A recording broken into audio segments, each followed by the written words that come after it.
일본 도쿄에서 규모 7 이상의 수도직하 지진이 발생할 경우 사망자가 최대 18,000명에 이를 수 있다는 일본 정부의 새로운 추정치가 나왔습니다. 수도직하 지진은 진원이 얕고 인구와 인프라가 밀집한 도쿄 수도권을 직접 강타해 피해가 클 것으로 예상됩니다. 일본 수도권 지하는 육지와 바다판이 복잡하게 겹치고 있어 크고 작은 지진이 발생하기 쉬운 구조입니다. 일본 정부는 규모 7 이상의 수도직하 지진이 향후 30년 안에 발생할 확률을 70%라고 보고 있습니다.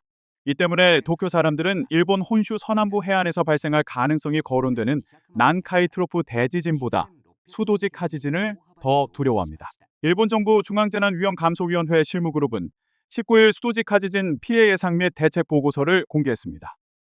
보고서에 따르면 규모 7 이상의 수도직하 지진이 발생할 경우 직접적인 사망자는 18,000명에 달할 것으로 예상됐습니다.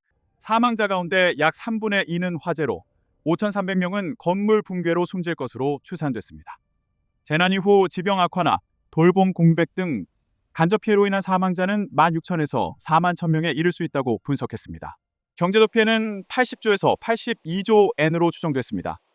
붕괴 화재 위험은 철골 구조보다 목조 건물에서 더 높았으며 도쿄 도심보다 외곽 지역의 건물 소실 가능성이 큰 것으로 나타났습니다.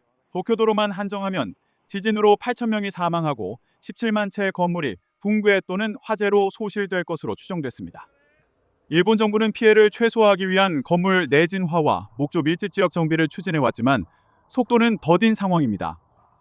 보고서는 현재 전국적으로 90% 수준인 건물 내진화율을 100%로 끌어올리고 지진 감지 시 전기를 차단하는 감진 브레이커 설치 확대가 피해 감소에 도움이 될 것이라고 강조했습니다.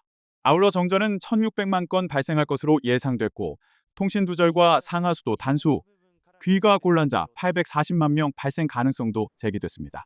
일본 정부는 이번 보고서를 통해 대규모 재난에 대비해 개인과 사회 전체의 사전 준비가 필요하다고 강조했습니다.